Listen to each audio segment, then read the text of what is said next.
On today's Star Trek universe, we will talk briefly about the new, very short trek, Worst Contact.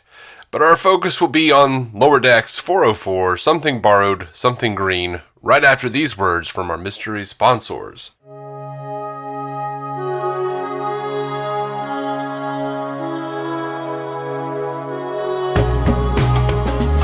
Welcome to Star Trek Universe, the podcast where you get to listen in on two lifelong friends sit and chat about Star Trek. My name is Matthew Carroll. I'm David C. Roberson. How's your day, Dave? Sleepy. Ooh, I hear that. Yeah. This new schedule of having to take a kid to school at 6 a.m. every day, or like wake up at 6 to get her to school, has really like eaten into my sleep time. Yeah. I don't have any of those days anymore where I can just sleep for 14 hours, you know? What happened to that? I don't know that I ever had exactly like a regular schedule of being able to do that, but... Oh, me neither. But it's like, you know, once every like 2 or 3 weeks, you might have one of those catch-up days where like, oh, been running real hard, and now I'm going to like sleep in for an extra 5 hours. Like, oh, I woke up at 8 like normal, but I'm going to roll back over and hit that snooze, you know? Yeah. But no, I can't really do that these days. So the weekends are supposed to be for, but that's when I work. So, So I'm a little run ragged right now as well. Well, when I sleep is when my legs get restless, so then they wake me up. Yeesh. So that's no fun. Yeah. Some lower back stuff, sciatica, restless legs. I just want to die. Man. It's like I can never rest. But I'm sorry, brother. Sorry. But you know, no rest for the wicked, though. So, indeed. So, let's talk about Star Trek. What'd you think of this very short trek? I thought it was probably the worst thing I've seen in a very long time. Yeah, it was gross and unfunny, and I felt like a 7-year-old wrote it. Yeah. And it 100%. actually pissed me off that this guy got some sort of contract with Star Trek to do these shorts, because this is the worst shit I've ever seen. Yeah. Like, it's like, we mentioned it last week, but it's like, you know, a SNL skit or something inside of Star Trek, which, you know, it's not canon, but still, it just feels not, apropos of the brand, or the, like let outsiders make parodies of your stuff. Like, make your own stuff. Like, if you're going to put something out under the Star Trek banner, like, make it something worth putting out. Why wouldn't they do something, like, interesting, like little flash fiction short treks? Why did it have to be, like, stupid bullshit comedy? Like, why did it have... And it's not even SNL grade. This is, like, Cracked Magazine. Right. I could totally see SNL doing something like this. Like, you know, this is like... There are eras of SNL that this would totally fit in. Yeah, well, you know... We're not talking about right after Lord Michaels left and it was, like, the first new cast and shit. But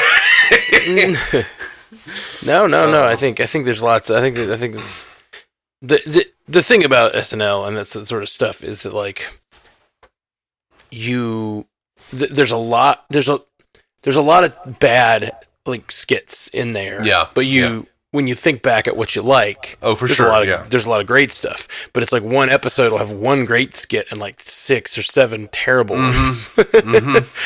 And it's like, you know, they just kind of wash over you, and you just don't... They have the benefit of, in hindsight, you only really remember the ones that were worth remembering. Yeah. SNL was always the best whenever you were a teenager. Yeah, that's what they say. That is what they say, and that's true. I think here lately they've gotten a little more... And it kind of breaks the format a little bit, but they've gotten a little more like I will forever love Weekend Update. I still love it, like even you know, every bit as much as I did when I was a kid, and I still love like the like the stuff the hosts do is often very like fun, like this up top stuff. So there's always like stuff for kind of everybody that I think can be mixed in there. But yeah, like a lot of the skits, the dumber skits, are hard to like after you grow up. Yeah, sometimes, yeah. I'm just not in the camp of feeling like SNL sucks and it hasn't been good in years. Like, no, it was never great. Right. But it was not Mad TV. Right. Which is what this very short trek feels more like. Yeah, I could totally see that. We're just like, boogers and pubes. Like, okay. Cool, man. Yeah, like, again, this is a thing that I could totally see someone, like, making a cartoon and putting on YouTube, like, hey, look, it's Star Trek-like characters. But, yeah, it's just, like, again, it's just not for me. Like, I'm sure there's somebody out there that, like, thinks it's amazing that Jonathan Frakes is voicing this and stuff. But, like, to me, watching it, I'm like, this feels just, like, lowering their talents to do something, like, that is just too silly or whatever. I don't know. Yeah. And she called him Bill, but she never did on the show. Like, I didn't get, was that a joke? I don't know. It was weird. It was a weird thing. Anyway. Yeah, yay, that's not canon. Moving along. Not mad at you if you like it, but I don't. Don't. You know what? I'm not a fan. Normally I would agree, but if you liked that, I'm a little mad. Mm-hmm. I'm a little mad at you. I'm a little disappointed. I'm not mad. I'm disappointed. Thanks, Papa Dave. That's right. Well, the real reason we're here is let's talk about this week's Lower Decks, right? Yeah, sure. I thought we were here to see each other. Nope. Yeah, I'm definitely not. I'm just kidding. Okay. But no, yeah, another solid episode, and like getting to know that Tendi was not. We always knew that she had like that. What is it, Mistress of the Winter Constellations? We always knew that was her title, but we didn't realize how like what that meant for her place in society, and the fact that she was trained as Prime and trained as an assassin, and like she's done some badass things over the years, but like it's fun to know that she can break out like her assassin skills at any time if they need them. It's pretty great. Oh, absolutely. I loved it. This episode single-handedly cleared up a lot of the confusion around Orion society that has been building since, well, ever. Like, we've never had this much Orion stuff in a single episode. Mm-hmm. Yeah, for sure. We've never seen their culture like this. And we had a situation with Enterprise where they tried to kind of flip Orion society. They're like, oh, they're not Orion slave women. They're enslaving the men with pheromones. Mm-hmm. See? It's feminist. Right.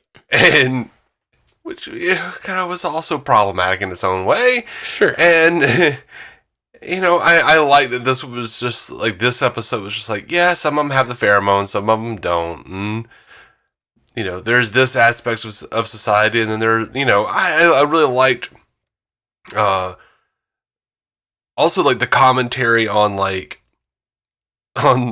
true stereotypes and how annoying they are.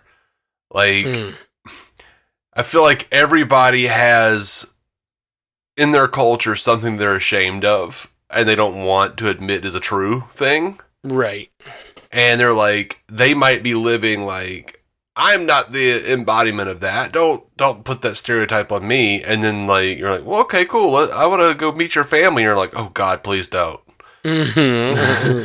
They are absolutely the living embodiment of the stereotype. Please don't, for the love of Christ. Yeah. I think every culture has that. And I really liked that here. I found it relatable. Oh, I wasn't going to call you out for it. I was just letting you talk. No. That's fine. I mean, I know you have it too, man. We live in the South. Yeah, for sure. It's it's a whole thing, man. But I liked that element too, and it was interesting to see. The Vulcan to T'Lyn, thank you. It was interesting to see T'Lyn,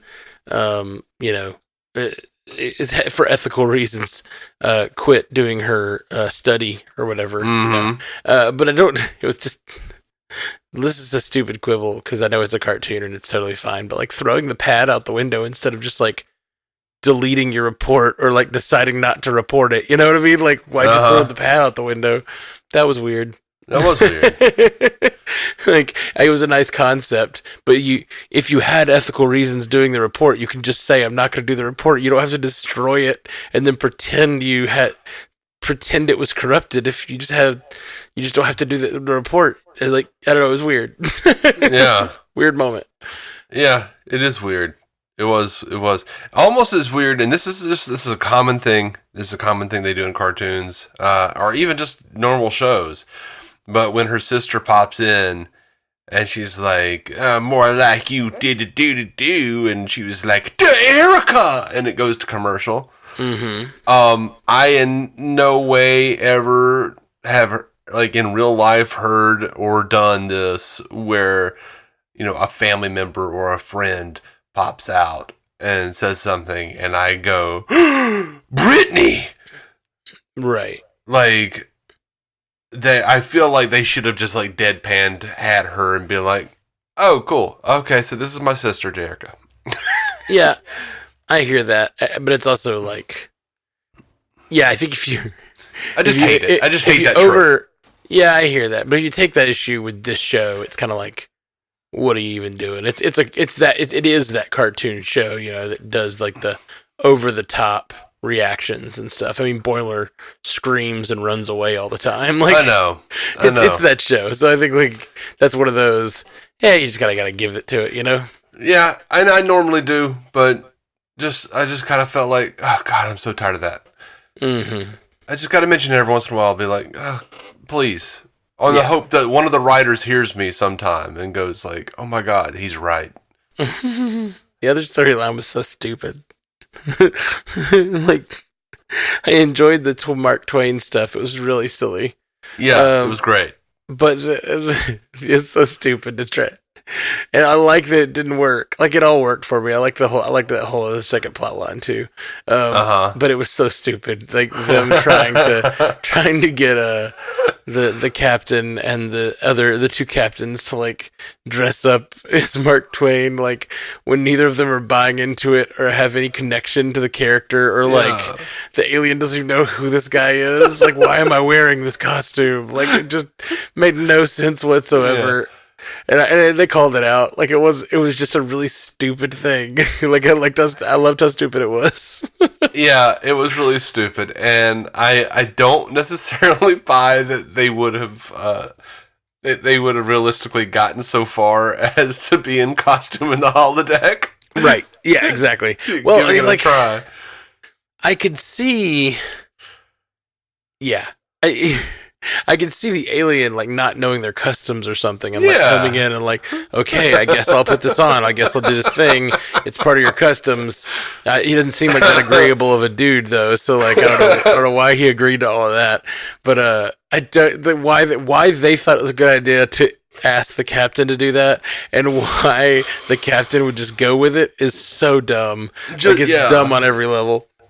It was just like pure hubris on their part. Like, it worked for us. This is a magic cure-all for disagreements. Yeah, exactly. It's really dumb. It is super, super dumb. But I laughed, and I laughed at everything they were saying as Mark Twain. Me too. I am but a crumb on the biscuit of your intellect, or whatever it was he said. Yeah. Oh, grits. I don't know. It was just really good stuff. Really funny.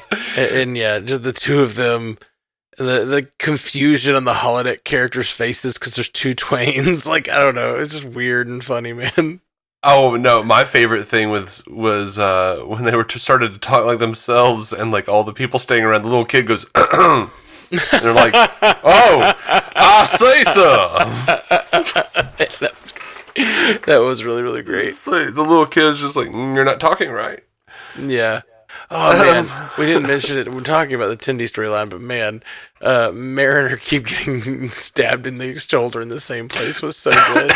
It was. Did you hear her when they were going over like the photos that she was like, "This is right after I got stabbed during the daddy-daughter dance." No, I didn't hear that. She got stabbed a 4th time. That's amazing.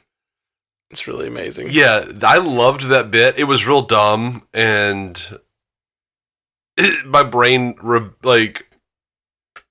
sort of reacts against it as being like a plausible thing that would happen in universe. But the bit is so Simpsons. I can't help but love it. Yeah, same.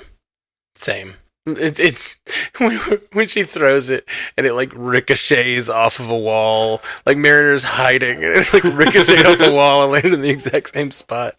It's so funny. Yep. It's all this episode is kind of Lower Decks doing its thing at its best. Like, I don't know, last week, or 2 weeks ago, we talked about the Tuvix episode, and that sort of like had me asking these questions, like, like I wanted more out of this ethical thing, and blah, blah, blah. I just don't know, man. Like, I'm always thinking that like I want it to hit into those more, but I think like it works best when it just avoids them completely. You know what I mean? Like they just don't like. There's nothing in this episode that even brings up a good ethical question. Like it's good. The show should be, and I think I'm settling on this slowly. Like I think the show that works its best because when they do the big ethical things, I always feel like they don't go far enough. I'm always kind of frustrated by it. But when they just tell a good adventure story in the world of Star Trek and they have character growth and character changes, that's what I love about this show. And like this episode was a great example of like silliness and adventure and like low stakes fun. Anytime they try to dabble in like the stakes of other shows, I'm always kind of like, you're just not going to be able to. Unless they just go for it. I wish they would like every once in a while take a swing, and make like a really solid episode that really gets meaty, or just like do this kind of episode all the time because this episode is stupid and fun and adventurous, and I like it. Well, I don't think it's completely stupid, but yeah, I get what you're saying. Like, I think if there was something ethical there about like T'Lyn coming to understand that sometimes, gathering data isn't, as important as having a friend. Non-consensual data, as I think she put it. Yeah. But there's also something there about, being who you are and living your truth and being who you want to be. Of course, I would think it would be really interesting because, damn, Tendi knew how to do that shit. I think there's a part of her that really likes it. So I hope at some point, like, she can embrace the mistress of the winter constellations a little more and, like, realize that she is both of those things, that she can be both of those things. Right. Yeah. That would be cool. That would be cool. But I kind of like that. I don't know if she likes it. That's an interesting interpretation. I mean, she's really good at it though, and that I think is what's interesting. She's trained in it and really good at it, but she's decided that's not the life she wants, and it finds it. We kind of examine even more like why she feels the way she does about the throwing off the like what's the word I'm looking for stereotypes. Throwing off the stereotypes of the Orions and trying to like, not make people think that of them, think that they're all pirates because she's a kind of a rare exception. You know what I mean? Like even we found out like the ones that she's trying to, she's almost like this single-handedly trying to like say like to her people, we can be more. Like we're not just that, and I don't want to be that, and like. Part of the reason she feels strongly is because even in her culture, she was being told, this is what you're supposed to be, this is what you're supposed to be, and she decided not to be that. And I think that's neat, and it really ties in well with the way she feels all throughout. Yeah, and maybe I'm probably reading it wrong. I might be reading it wrong completely. Like it does. Like at times, it seems like the character is sort of into it, but she might have just like thrown herself into it because that's what the character does. She just learns everything she can and moves on. Right. So maybe it's just like that's just simple to her now. She knows everything about it. She just knows how to do it. She's a little bored by it, maybe. I don't. Yeah. She's definitely great at it, and like when she embraces those roles, like it definitely seems like she takes to it like a fish to water, as it were. So you got to imagine there's some like level of enjoyment, but every time she turns to her friends, there's this embarrassment about like who she's being, and yeah, it's an interesting character trait to be like so good at something and just not want to be that at all, you know? Mm-hmm. And I liked when she said, I'm just really sad that you guys are seeing the real me. Like, no, the real you is the one that geeks out about science all the time. That you are who you choose to be. Like, it's a good message. I like that a lot. Yeah. So yeah, what else you got about this episode, man? Nothing. Anything? Nothing at all. Well, I love that they were banned from playing Mark Twain, and now they are doing Mozart's with dueling harpsichords. Yeah, this instrument is hard. And by the way, that was Ariel Winter playing Derica. That's the girl who was the youngest daughter in Modern Family, if you remember that. Oh, yeah, that makes sense. I kind of hear that now. We got some feedback from Stu. Sweet. Throw it at me. Let's hear it. Let's hear what Stu's got to say. Stu has a email here with the title "Sexy Nonsense." Hello. I love that. I love the like. Please come in. Get lascivious.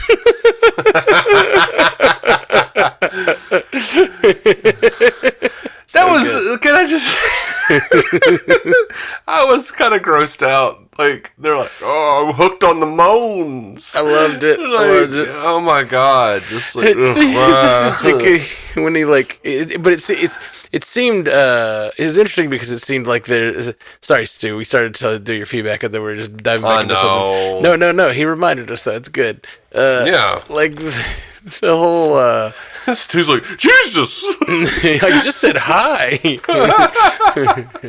It was interesting, like, because when she used the stuff, the serum that like deactivated the moans, like a bunch of the guys left or whatever. But at the same time, there's the one guy was like clearly like choosing to be there. He's like, I just needed to like drown myself in the moans or whatever. I don't know. It's kind of interesting. Yeah, but they just kept talking about their stink and stuff. I was like, ugh. Yeah. You ain't had to say it like that. You ain't had to say it like that, man. I liked it. Come on. I thought it was interesting that that lady was like, Tendi never had the stink, but she never needed it. Men fell at her feet. I'm like, oh my god. Yeah. Well, shit. Maybe that's why she likes Rutherford, because he's so clueless and doesn't do that. Yeah, for sure. All right, so Stu says, hello. They should do a cold open where the pack leads blow themselves up before the mysterious ship has a chance to. 1000% yes. Yeah. By the way, I'm now on board with your theory officially. Like, I think they're doing like they're gonna do like Lower Deck Secret Wars or some shit. Like, oh, interesting. Because they keep showing these like lower deckers who are trying to like move up in the ranks. I think they're being teleported someplace, and all the lower deckers are gonna like have to come together and do something. All right, cool. That's what I think. Neat. Yeah. I don't remember what part of that was my theory, but yeah, I dig it. That they were teleporting the crews away and doing something with them. Oh yeah, we talked about how there's no bodies there. Yeah. It's very possible they're all alive somewhere. Mm-hmm. Come to think about it, I don't recall ever seeing Orions in Star Trek during the TNG to Voyager era before. Really? Me either. Interesting. Seems like they at least would have been seen or mentioned somewhere in there. I think they were mentioned, maybe.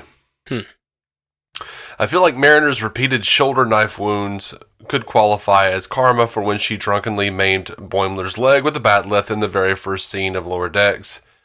And it was never brought up again after.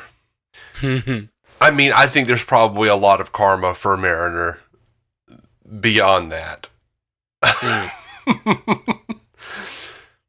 Ethical reasons for not submitting the report should be enough. Throwing the pad out the ship was illogical. Hey, you guys agreed. Maybe you're the same person. Nah, man. It's all you. No. No. Stu says, I thought this was a very enjoyable one that speaks for itself, hence me not saying much as usual. Also kind of tired after several days of dealing with a toothache that's robbed me of quite a bit of sleep. Oh, I'm sorry, Stu. Dang, bud. That sucks. It is weird because my tooth has been hurting. Like, seriously, that's weird. Like, yesterday, like, it hasn't been, like, several days, but it's like, yesterday, my front tooth started hurting. It's not doing it today. It was just, like, I think one of those weird sinus things, but it's still weird. Yeah, that's really weird, man. It's really totally evidence for the case, man. No! Yeah. Stu says we really don't know as much about the Orions as we could, for how they're kind of seen as one of the more iconic races of the TOS era, so exploring them in Tendi's backstory a bit was was welcome. The Brutherford stuff, the Brutherford stuff was the most B-plot ever, especially in its sudden resolution, but it was fun seeing the characters act like that. I do wish the ongoing background plot with the mystery ship was getting some more momentum, though, and with it being mentioned by the characters in relation to Orion, I was maybe expecting something tied in more. Otherwise, another good episode. Yeah, Stewie. Yeah, that's a good point. When you do these, and I mean, I guess this is a slight ramp up. Like we saw it in the first episode, and then we see it in the second episode happen again. And so it's like, okay, that's just the same thing twice. And at least this time it happened, and then we heard about it. So it's a little bit of a movement forward. But you definitely want, like, I don't know, like actual progression of that storyline. We're not getting it. We're not getting that yet. Yeah, no progression so far. Whatever. Yeah. I'm not worried about it. Hopefully it'll be, an interesting storyline at the end of it. Yeah, dude. Well, I dig it, man. Thank you, Stu. Yeah, I like I like this episode a lot. It's a lot of fun. It's a good, easy, fun adventure one with lots of stupid shit in it. It's stupid shit that it walks the line perfectly. It's like it walks the line perfectly. We just talking about it at the beginning, the whatever it's called, Very Short Trek, how bad it was, and it's like this. It was the worst contact. Yeah. We're talking how bad it was, and like this is just like, I don't know, a reminder that there's a thin line, because this is there's lots of stupidness in this episode, but somehow the jokes work really well. It's like the characters can act stupid, but you don't want the jokes to be stupid, you know? Yeah, I liked the killer bug drinking game. Yeah, me too. I could imagine seeing Riker playing that. Oh yeah. 100%. Or Kirk, you know. Yeah, totally could see that. So, I dig it, man. All right. Well, anything else you want to touch on any of this stuff? Effie and I just recorded 2 more episodes of our original series reviews. Yeah. And I'll post the next one on Monday. Sweet, man. Well, want to give this one room to breathe. Yeah, sounds good. We'll be back next week. Talk about these. Are they gonna be dropping those very short treks every week? How long are those gonna go on? Not too long. I don't remember though. Yeah, I don't know. Let's see. Let's look this up. How many of those awful very short treks will there be?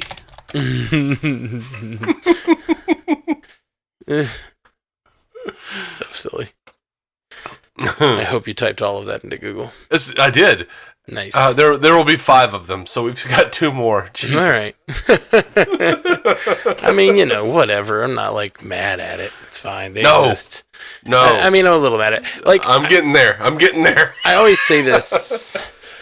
I just like when you make bad stuff and you put the brand name on it. It makes me mistrust the brand all the more, and this just this stuff it makes me feel that way. Yeah, like if they put out a Blu-ray of the 5 very short tracks, I'll stick it on a wish list. I will not. It's still got the actors, but yeah. I won't like it. No, I will definitely not be requesting that.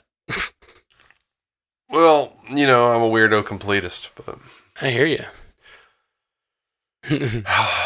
All right, guys, we'll be back soon. Peace. Joel True. Live long and prosper. Why do you forget every week? I do not. I haven't forgotten in a very long time. And then you bring up I forget every week? What are you talking about? Every week. Like, we can go back and listen to them. Like, I almost never forget. Every week. No, I'm kidding. It's like twice a year or something. I say something wrong. Oh, it's more than once a year or whatever it is. Yeah, twice a year, like I said. No, it's more than twice a year for sure. You go through stretches.